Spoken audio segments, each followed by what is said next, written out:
ஹரே கிருஷ்ணா.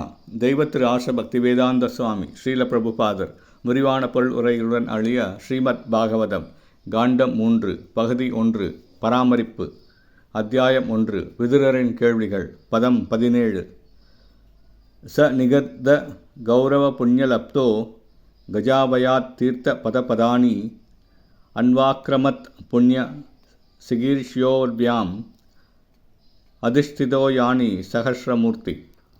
மொழிபெயர்ப்பு. விதுரர் தமது பக்தியினால் புண்ணியமுள்ள கௌரவர்கள் பெற்ற நற்பயன்களை தானும் பெற்றார்.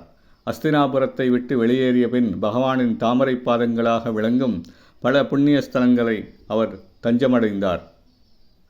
பக்தி வாழ்வின் மிக உயர்ந்த நிலையை அடையும் விருப்பத்துடன் பகவான் ஆயிரக்கணக்கான திவ்ய ரூபங்களில் எங்கெங்கு கோவில் கொண்டுள்ளாரோ அப்புனித ஸ்தலங்களுக்கெல்லாம் அவர் யாத்திரை செய்தார். பொருளுரை. விதுரர் மிகச்சிறந்ததொரு புண்ணிய ஆத்மா என்பதில் சந்தேகமில்லை. இல்லையெனில் கௌரவ குடும்பத்தில் அவர் பிறவி எடுத்திருக்க மாட்டார். கடந்த கால புண்ணிய செயல்களினால்தான் சிறந்த பெற்றோரையும் செல்வத்தையும் உயர்கல்வியையும் தேக சௌந்தரியத்தையும் ஒருவரால் பெற இயலும். ஆனால் பகவானின் கருணையை பெற்று அவரது உன்னத அன்பு தொண்டில் ஈடுபடுவதற்கு இவை போதுமானவை அல்ல. விதுரர் தம்மை குறைந்த புண்ணியமுள்ளவராகவே கருதினார். எனவே அதிக புண்ணியத்தையும் பகவானை நோக்கி நெருங்கிச் செல்லும் முன்னேற்றத்தையும் அடைய விரும்பி உலகில் உள்ள எல்லா புண்ணிய ஸ்தலங்களுக்கும் தீர்த்த யாத்திரை மேற்கொள்ள அவர் முடிவு செய்தார். அச்சமயத்தில் பகவான் ஸ்ரீ கிருஷ்ணர் இவ்வுலகில்தான் இருந்தார். எனவே விதுரர் அவரை நேரடியாக அணுகியிருக்க முடியும். ஆனால் பாவத்திலிருந்து அவர் போதுமான அளவிற்கு இன்னும் விடுபடாத காரணத்தால் அவர் அப்படி செய்யவில்லை. ஒருவன் எல்லா பாவ விளைவுகளிலிருந்தும் முழுமையாக விடுபட்டிருக்க வேண்டும். இல்லையெனில் பகவானிடம் அவனால் பூரண சரணாகதி அடைய முடியாது. திருதராஷ்டிரர் மற்றும் துரியோதனன் ஆகியோரின் சகவாசத்தினால் தன் புண்ணியங்களை இழந்துவிட்ட விதுரர் அறிந்திருந்தார். தன் புண்ணியங்களை இழந்துவிட்டதாக விதுரர் கருதியதால் உடனே பகவானுடன் சகவாசம் கொள்ளும் தகுதி தமக்கு இல்லை என்று எண்ணினார். இது பகவத்கீதையில் பின்வரும் பதத்தில் உறுதி செய்யப்படுகிறது. கம்சனையும் ஜராசந்தனையும் போன்ற பாவிகளான அசுரர்களால் பகவான் ஸ்ரீ கிருஷ்ணரை பரமபுருஷராக நினைத்து பார்க்கவும் முடியாது. சாஸ்திரங்களில் விதிக்கப்பட்டுள்ளதைப் போல சமய வாழ்வில் கட்டுப்பாட்டு விதிகளை பின்பற்றும் தூய பக்தர்களால் மட்டுமே கர்மயோகத்திலும் பிறகு ஞான யோகத்திலும் தங்களை ஈடுபடுத்தி கொண்டு தூய தியானத்தினால் கிருஷ்ண உணர்வை அறிய இயலும்.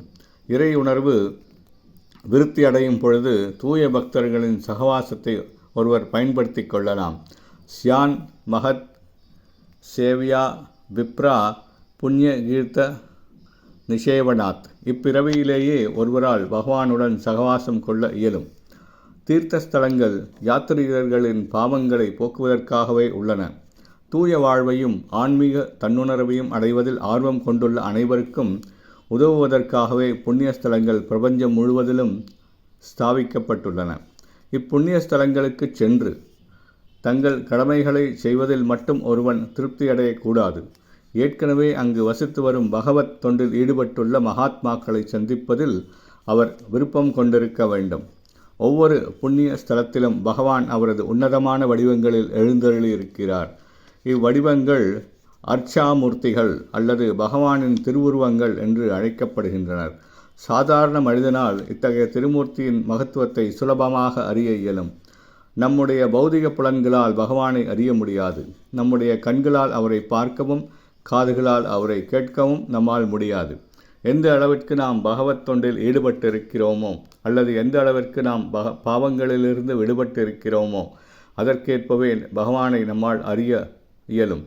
நாம் பாவங்களிலிருந்து இன்னும் விடுபடவில்லை என்ற போதிலும் கருணாமூர்த்தியான பகவான் ஆலயத்தில் உள்ள அவரது அர்ச்சாமூர்த்திகளில் அவரை நாம் காணக்கூடிய வசதிகளை நமக்கு அளித்துள்ளார்.